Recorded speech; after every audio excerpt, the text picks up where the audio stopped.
Hello and welcome to this session, which is focusing on domestic abuse. If you're looking for fostering, it's straight out that way. But we are focusing on domestic abuse, so welcome. We'll give people a couple of minutes to get in, because I know you're all still coming down from the Grand Hall. I think we'll get going as people are coming in, because I'm aware we overran a bit. And I think we still want to stick to time, which I haven't got. Has anybody got the times? It is almost 10 to 3. No, I meant what time the next thing is after. Half past. 3:30. Oh, yeah, we'll be eating to people's tea breaks, so I don't want to do that. So, hello, welcome.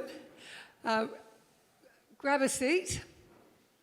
My name's Zena, and I'm the Chief Executive of a charity that works with young people who've been permanently excluded from school. We're an English and a Welsh charity, so we're a two-nation charity, and we use sport as a hook to engage young people, but ostensibly we're a skills-based charity. So we interface a lot with young people who are care experienced, because unfortunately, statistically, you are at greater probability of struggling to stay in school if you are also a care experienced young person.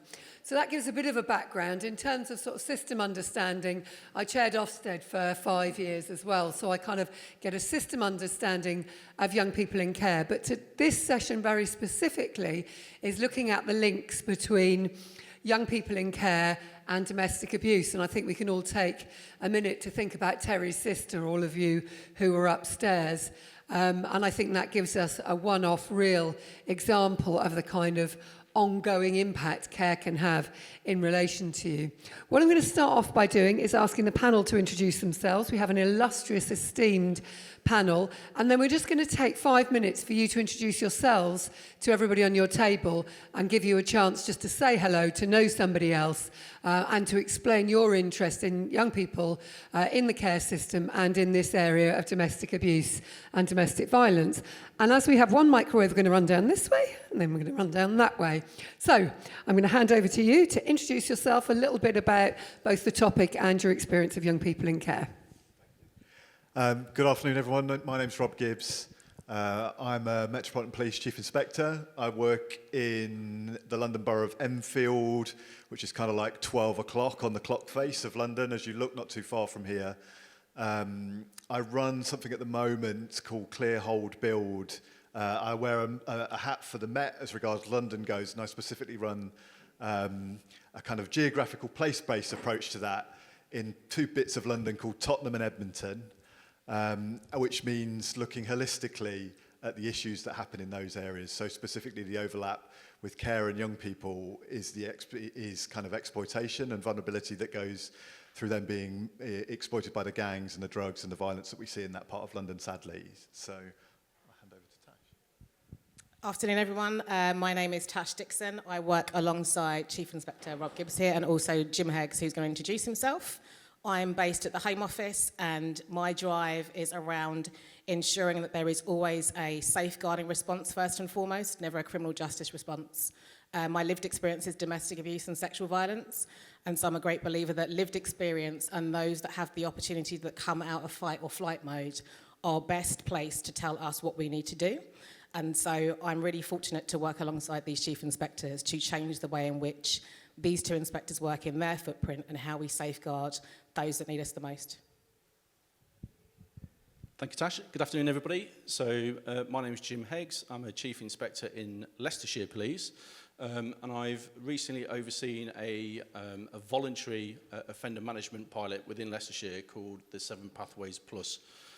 This specific pilot focused on supporting individuals who are high harm, serious acquisitive crime individuals who have been in the system for a long time, and they were under something called integrated offender management, which is a lot of wraparound basically.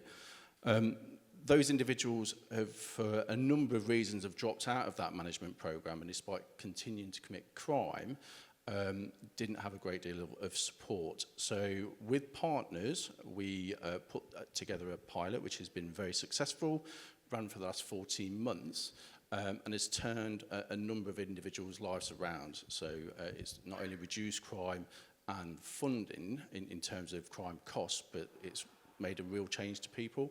We're here specifically because a third of our pilot just so happened to be previously looked after children. Hi everyone. Myself, Sharon, Brian and my colleague Charlotte work for National Centre for Domestic Violence, NCDV. Sorry, my voice is going a little bit. NCDV is a free emergency civil injunction service, and we help those who are at risk of domestic abuse and violence, regardless of their financial situation, their ethnicity, gender or sexuality. So last year we took over 102,000 referrals, and our pro bono service helped nearly 5,000 people who were not eligible for legal aid funding, and that's kind of always been our main focus. We've been in existence since 2002. So roughly 60% of our referrals come from police around the country, and the other 40% from other domestic abuse organisations and voluntary and statutory agencies and organisations.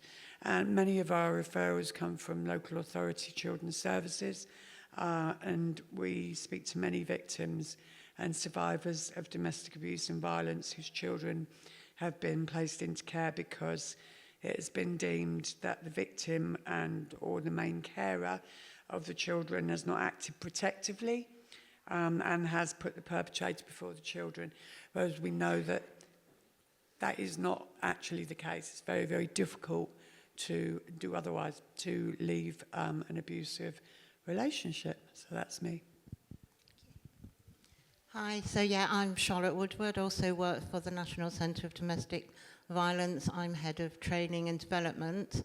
I've worked in this domestic abuse sector. I've worked in it for 30 years, as so has Sharon. We don't know how that happened. And I've worked extensively with victims of all ages, including young victims, and extensively with perpetrators, including young perpetrators. I'm also currently studying for my PhD in this subject. My special interest is that I grew up with domestic abuse. I'm a survivor of teenage relationship abuse, and I was in and out of the care system from the ages of 6 to 14, when I decided that running away from home was the better bet than being at home or in the care system. And I am now 60, and I don't want to die without knowing that that system has improved more than it has. So that's my driver. Good afternoon, everybody. My name is Yasmin Khan, and I'm the founder of the Halo Project. For any of you who want to find out more, please visit us in the top concourse where we have a display stand. Halo Project supports victims of honour-based abuse, forced marriage and FGM.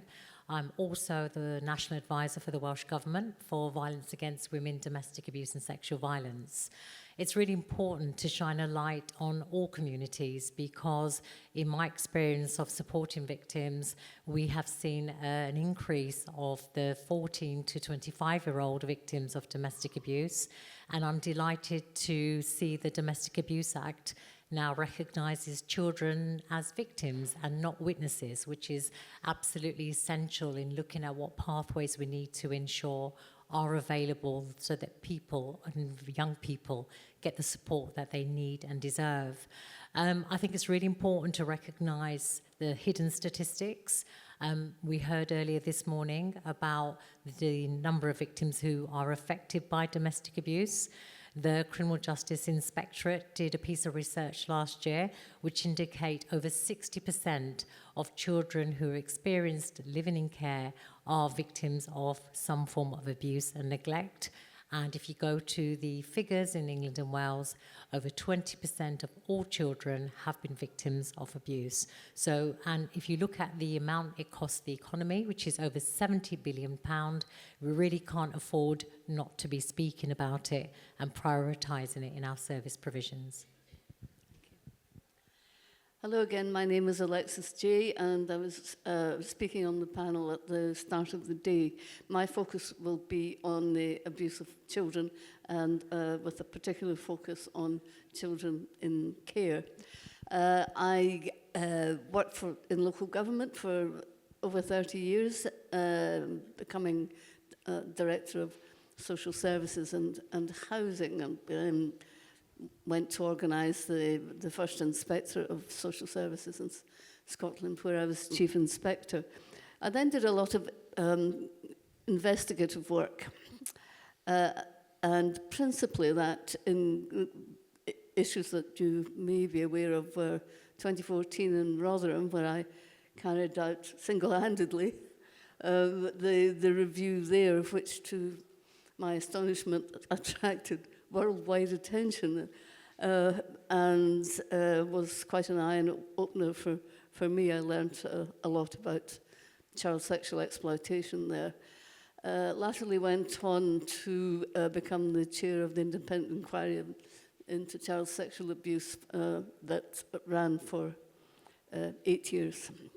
And last year I also undertook a review for the Charity Action for Children about child criminal exploitation across the 4 countries of the United Kingdom, and was aware of the very strong similarities between the techniques used to groom children into sexual exploitation were very similar to groom them into criminal exploitation.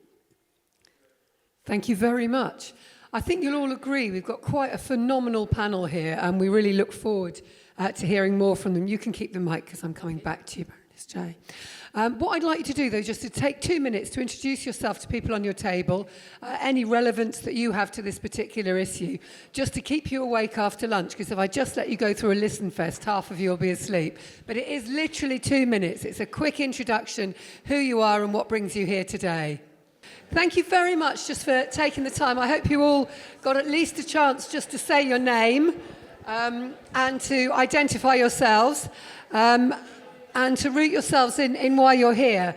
I'm going to open it up to hear a bit more from our panel now. And I promise you we will finish in time for our tea. But what I'd really like, and I'm going to start at this end of the room, is to hear about how you think, given the research that you've done, given the experience you've had, the inquiries that you've chaired, the issues are that affect care experienced young people in relation to domestic abuse. Well, I will refer to abuse rather than domestic abuse, because that isn't my area of expertise. Absolutely. Okay. Well, we looked across decades at what had happened to children and young people who had experienced certainly child sexual abuse, and many of whom were adult survivors. And there were...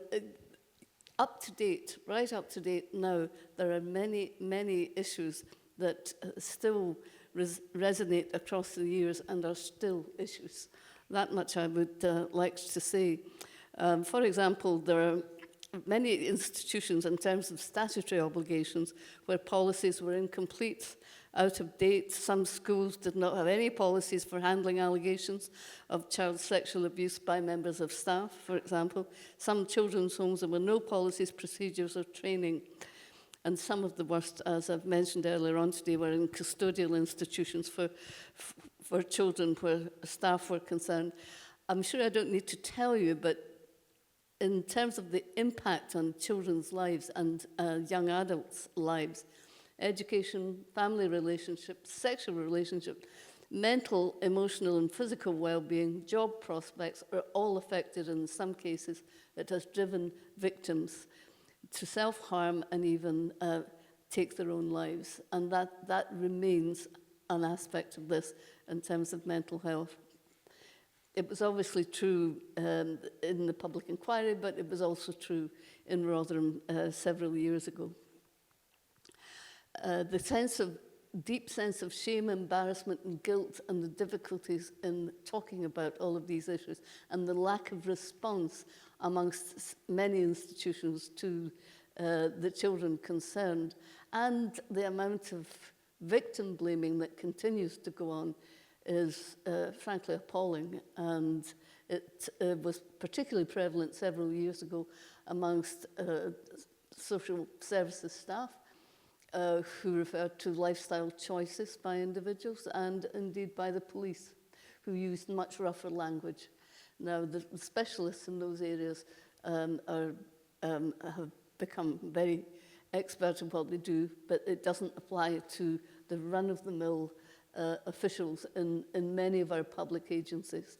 And the criminal justice system does not treat victims at all well. Many give up in their attempts in the civil justice system to acquire recognition and compensation for what they experienced that has never been acknowledged. Even the most basic apologies have not been carried out properly by many, many institutions. So there's a lot to be done still, and attitudinal issues remain and need to change if it is fully understood that these children and young people whose lives could be blighted must have the recognition and acknowledgement and the sort of response that will enable them to proceed, one of which is that therapeutic help needs to be available as close to the awful experiences that have happened, and the research proves this, and it so rarely is. It's, can I say that 6 sessions of CBT from CAMHS is not enough to deal with a destroyed lifetime for these children. Thank you. I'd really like to talk about the diversity issue for young people and their sense of belonging in coming forward and making a disclosure around their abuse. I think that's really important because in our experience at the HALO project and the work that we're doing in the Welsh Government, we know that the experience of young people in care is heightened, their vulnerability is heightened, the risks they're exposed to are heightened, but the accountability is weak. The system doesn't support young people. It doesn't recognise the particular barriers that they face in accessing the one-size-fits-all approach.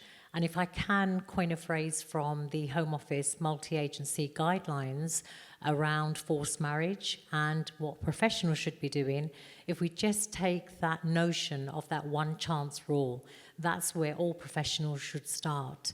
We heard earlier on today about how important it is for that one-chance rule to be effective. You only need, public services are people, ultimately. We are people.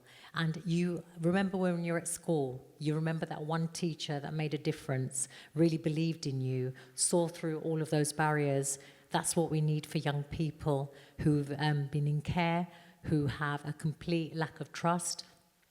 And the real sad thing for me is when I see young people, typically the age range that we support where forced marriage, honour-based violence and FGM is a huge risk, is between 15 to 24.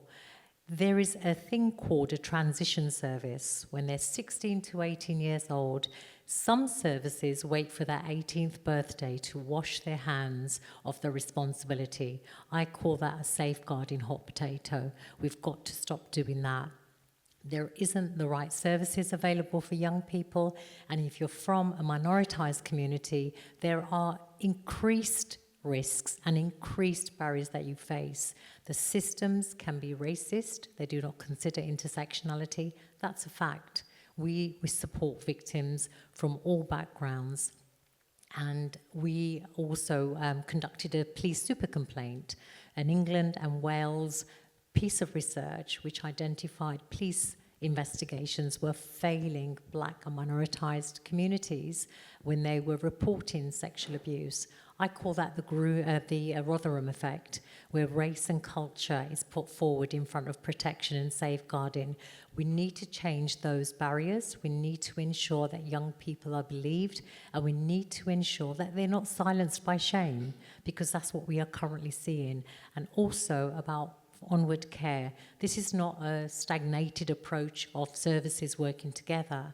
When you have that onward support, or you look at trauma-informed therapy, you must consider culture. So you cannot provide CBT programs that do not speak about the culture or their heritage. And it's difficult to place young people with families who have no understanding on their cultural background identity. I was listening to the fantastic speakers this morning, and one thing I have to disagree with actually is we speak about one voice. We don't need one voice. We need diverse voices informing services, and we need unity and we need inclusion. So that's something that we see, and it's prevalent in the services that we engage with. So what springs to my mind, and I'll talk again from lived experience because I think that's important, is children don't go into care for no reason. There's often a lot of early trauma, and that opens up a void in someone. I remember, that instability of just not having your own bedroom, your own toys, your own environment. I remember talking to a teenage girl a few years ago, and she tried to explain it to me, and she said, every teenage girl knows what drawer their makeup is in, but I don't even have a drawer. And that really kind of, it brought back a lot of memories. Your environment is really important. You might remember the colour of your bedding and your curtains and the soft toys that you had on your bed, but if you're constantly being shipped around, you don't have any of that. So I'm coming back really to the psychological support that children need. There's no sense of self. There's no sense of identity. And if you don't have a strong sense of identity, you don't have any boundaries. You are very, very vulnerable to exploitation. And, I left home at 14. I came here, actually, to London. And the streets were full of care leavers at that time. I am going back a long time now. There was very little aftercare. We all had these deep voids, and we were desperate for love, desperate for someone to come along and rescue us and love us. And of course, guess who comes along? Somebody that's going to exploit you. So that psychological element is incredibly important. And, somebody's already said 6 sessions of CBT is not going to heal a lifetime of trauma. And we say, well, there's no budget. I can tell you, I cost the NHS a lot more money because I didn't have that treatment. Years and years of in and out of mental health services until I finally kind of healed and found ways to do that. If I'd have had that support earlier on, it would have been cheaper for the country and easier on me, my family, and everybody around me. So it's so important. I can't really follow that, Charlotte. I share everything my colleagues said, but I just wanted to touch on the fact that PTSD and mental health issues are really common in children and young people who have been witnessed and experienced domestic abuse and who have been through the care system. And those that haven't, I'm a survivor. My oldest daughter is 40 in August. And she had PTSD. She was diagnosed at 11. She wasn't in the care system, but trying to get her the help that she really needed was impossible for me, and I never did do it. And she's carried, I think she'd be willing to say it as well, she's carried all of that into her adult life with her. And she's got her own children now. I've got 2 grandchildren. So it's kind of very, very raw still to me how, domestic abuse can affect children and how that can go on into being an adult if they don't get the proper help and support that they need. And it's just not available in every area. It's just not there. I just wanted to share that. Thanks, Sharon. So it's really interesting because I have a card here with some notes on, and obviously I refer to the pilot that I kind of talked about when I introduced myself. And interestingly, Charlotte talks about all the things that I've got down on my cue card. And that's in relation to the people that we see now. So obviously I see them later on in life. But it is about the vulnerabilities. It's the, adverse childhood experiences that all of my cohort seem to have experienced. And And as I said before, not all of them were previously looked after children, but it's fair to say that those that were have by far the more complex needs than the others. I think it's fair to say, again, that we see big issues around instability in life, relationships, placements, belonging, massive issues around trust, things that they've been exposed to in the past. And it's very, very difficult for us to try and correct that. But without doubt, the chaos, I think, that a lot of these people experience as children continues throughout their adult life. And this is what we're seeing played out time and time again, certainly in the pilot, which, in fairness, Charlotte has described really well in terms of some of her experiences as a child. Thanks, Jim. I think speaking for me as a survivor and as a solo mum to twins, and it influences everything I do with both chief inspectors, I think the biggest things that I think affect all individuals is the lack of join up. I've met some incredible people here today and there's amazing work done. But again, none of us join up as well as we could do, and then therefore we let people down, we let our children down, we let down those that are adults, because we need to come together as a collective, and it's a bit how we work across both force areas. Exploitation we talk about, and I think one of the biggest things we continue to miss is under 18 girls. It's something we're desperate to work on in the footprint we're in, but lots of conversations you listen to, it's very male focused. But where are the conversations around our under 18 girls? We know they're there. We know we've got the information to tell us they're there. But somehow, if you go to a service, unless they're quite bespoke, we don't find them until they're at crisis point. That's one of the challenges that we see. One of the toughest things we also have, and part of the reason why we are here, is we see both ends of the spectrum. So Jim has talked about those that have been through the care system and the criminal justice system and are in their late 40s, early 50s. We currently have babies being born in the footprint here and now that are going into the care system. And the reason they're going into the care system is because these women are not seen as victims of domestic abuse or sexual violence or VOG, because they're somehow not seen as women because they're exploited into sex work. And so there are so many barriers already as women, and the moment you have additional challenges or barriers, it's somehow we lose them. And the solution is not to keep taking these babies, because we are determined to break the cycle. But actually, when you break it down, it's as simple as women exploited into sex work are not seen as women that experience violence. And so we're doing some anti-stigma work, but I suppose if it's a bit of a plea to everyone around stigma, and it's been mentioned by the wonderful young people earlier today, I say it as a survivor. The stigma means that we have babies that one day might be sitting somewhere like this, and we can't say where their mums are going to be, because somehow when they come to services, they're not seen as women, they're not seen as human.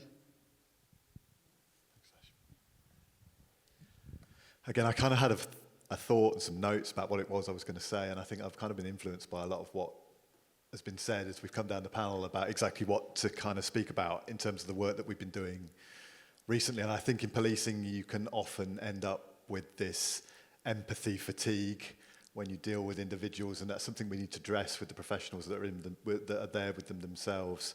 We spoke about victim blaming. It's an ongoing piece of work, certainly within Metropolitan Police at the moment, that we're trying to address in terms of the individuals that are frontline and how often they interact with people and how they respond to that. With a particular piece of work that we've been doing recently with children and young people, it leans a little bit into what Tash just said about sex work and how people have been exploited into that. And a lot of these individuals will have been through domestic abuse or otherwise involved in the care system and find themselves in that situation. Actually, the trust that exists between groups and professionals is quite damaged. And also the trust that exists between agencies and pulling them together in a particular way to try and make sure that actually their exploitation and vulnerability can be dealt with.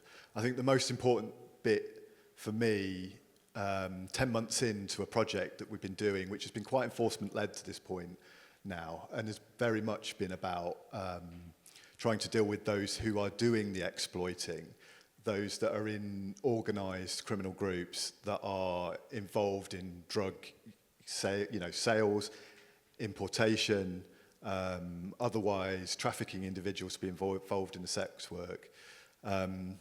we've made a huge step forward in the way in which we've addressed that at the front end with policing. And I think that where we are now is around enhancing the partnership to address the vulnerability and exploitation that exists around the children and young people and what happens with the next generation. Just to give you a bit of a clue, so Tottenham and Edmonton, really serious organised crime problem around drugs and gangs and the sex workers that exist, one of the biggest problems around sex work in London. We would see an awful lot of violence linked to that, people exploited into the criminal approach around it. And over the last few years, we would see really significant violence of people being stabbed, knife crime, again, very topical, where between 100 and 133 people a year over the last 3 years would be subject to that levels of significant violence. The policing approach at the front end, and I think that's if we get it right and start to deal with the people that are exploiting, that are generating this violence. In 2024, we went from 133 stabbings down to 52. We've made a big impact on that. And I think as we now move into our next phase, the partnership approach with local authorities, with health services, with education, that holistic overview with the most senior buy-in gives us an opportunity now to address the exploitation around children and young people, particularly care leavers, what happens around domestic abuse, into making sure they're not dragged into the next level of exploitation. And this approach, I think, is long-term, and we have to be thinking in those terms. We can't be thinking about doing, for me, I wear my police hat, short-term operations. Normally we operate in time frames of between a matter of weeks or months. We need to be thinking far, far longer and operating around in terms of years. So the legacy is very much important. What we do over the next few months to make sure that actually the gains we've made, the reductions in crime that I've described, actually give us a real genuine opportunity to do something for children. Thank you, and I think that leads us on to the sort of final section of this session, which is going to be looking at, from all of the panellists, what can we do? What can we do to reduce domestic violence? What can we do to support young people who are living through domestic violence, who've been removed from their homes because of it? What can we do about domestic abuse? So I'll give you a moment to have a think about what might be your one or two solutions. We're a bit tight for time, but I think it's important to reflect on the fact that this spills out, and it is difficult and it is messy, and we've heard all of that from the panel members, that this is a very difficult situation. I know with my own foster son, one of my foster sons, he came from a family of domestic violence. His mother had managed to get out by the time he was 7. I fostered him when he was 10 because she was having a whole range of problems. And he did serve 18 months for violence. He beat the crap out of somebody really badly, twice. And he did serve 18 months for violence. And it took him a long time. He's now a young man in his 30s. Quite how he's managed to go and live in Australia with that criminal record, I think we should just keep to ourselves. I won't give you his name. Doing phenomenally well in retail in Australia, and he is not a perpetrator of any type of violence anymore. And he described it as an adolescent as the red mist just came down, because that is what he had been brought up in his formative years of 0 to 7 of seeing. He can now control his red mist, but it was very messy, and as a foster mum, I went above and beyond. He always came back to me. He always stayed. He still stayed. There was no formal fostering arrangement in the end. And I think we all need to think about that, because young people who've been experienced to this are messy.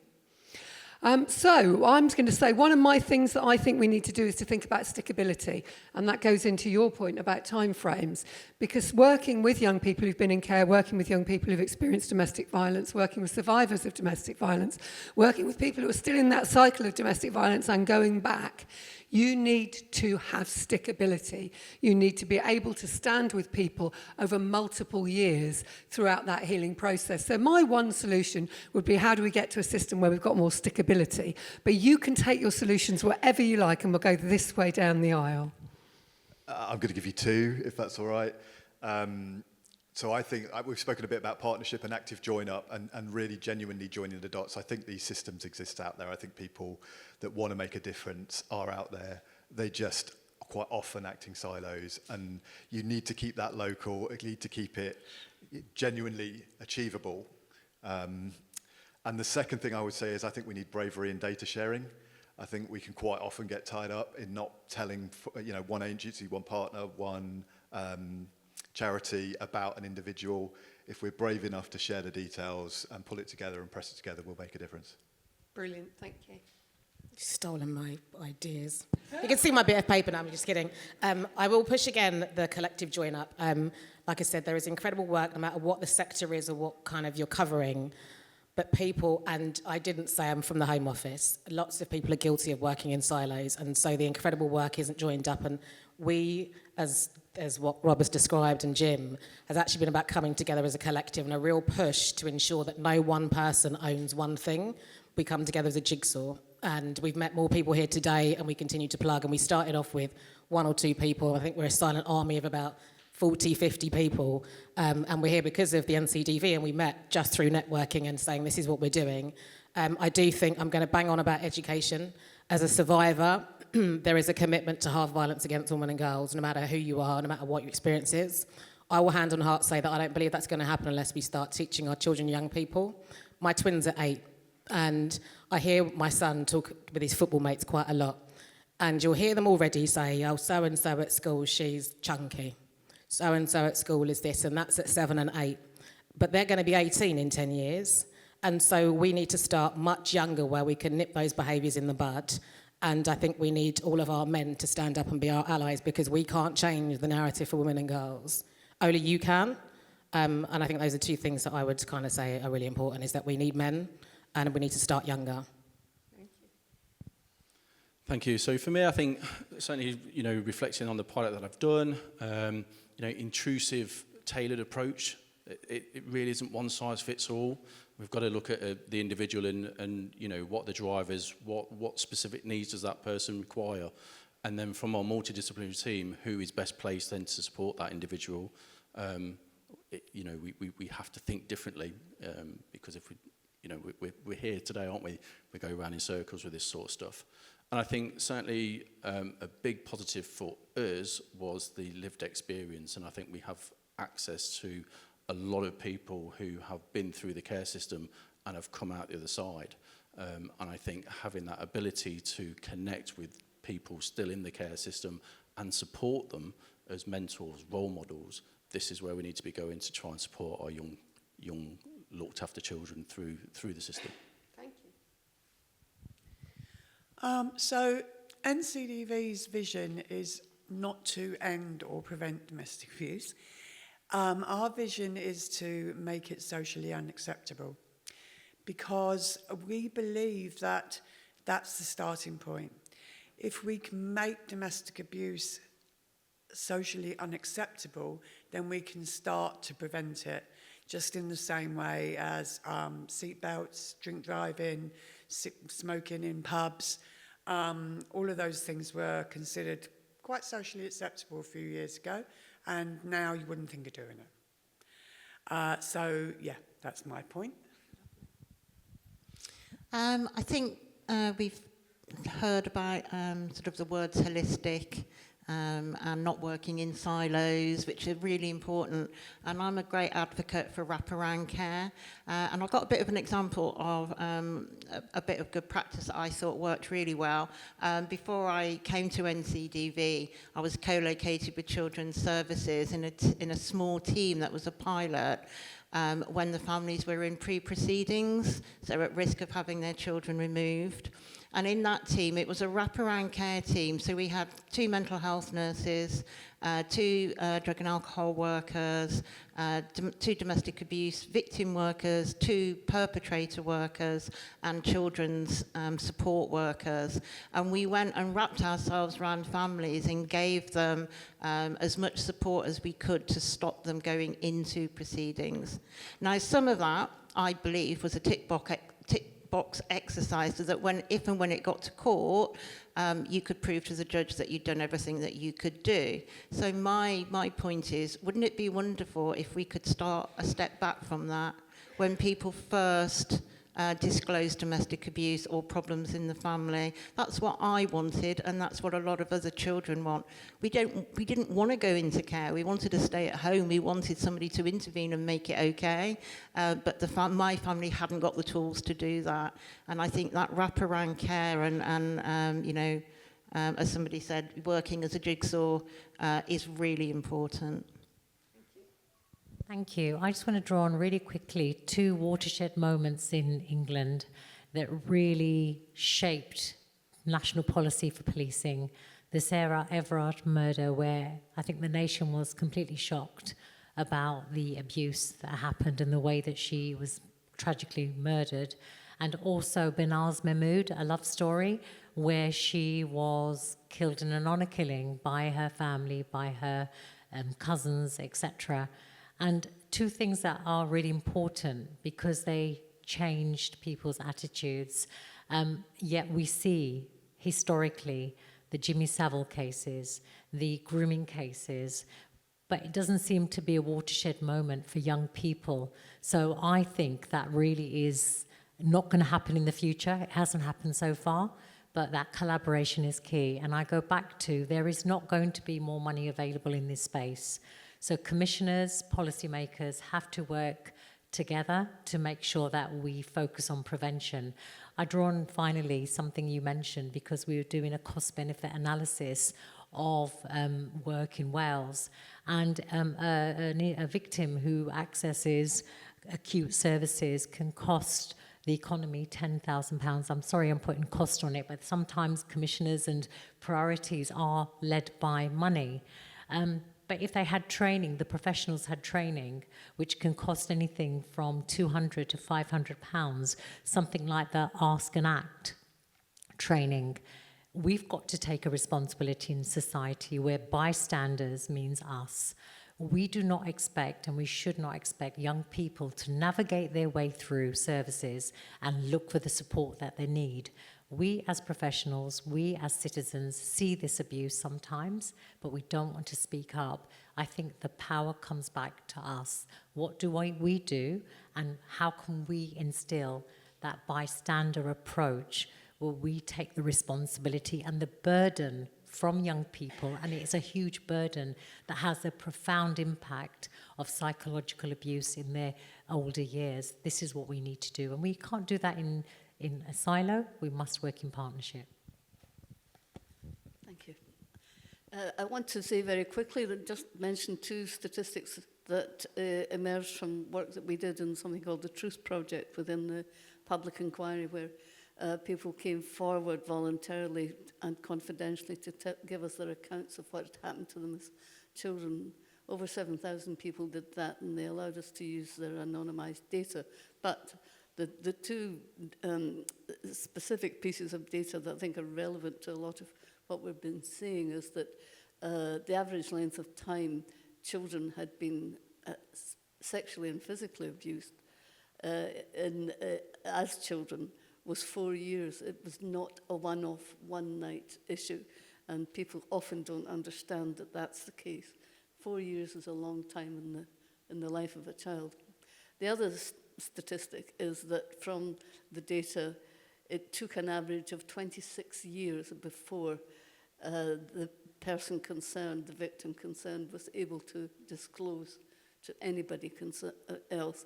Now, this rubs up against some of the legal provisions, which I think have to be rectified and recognised, and perhaps that may now happen. For example, there's an acceptance by government that any aspect of child sexual abuse should be treated as an aggravation of the crime for which individuals are being prosecuted. And certainly the time limits issue is quite important as well, if you take all that into account for application for compensation, which stands at the moment as 3 years after the abuse took place. There are a number of others of those provisions, and of course I've already mentioned, very importantly, there should be a guarantee of therapeutic assistance that is accredited for all children who are victims. Thank you very much. That's actually us at time. It's been a very powerful session, and I'm sure for some of us it's been quite triggering as well. So don't forget to look after yourselves as well as think about how we can look after young people. But can I ask you please to give it up for the panel, thank them in the usual way. Thank you.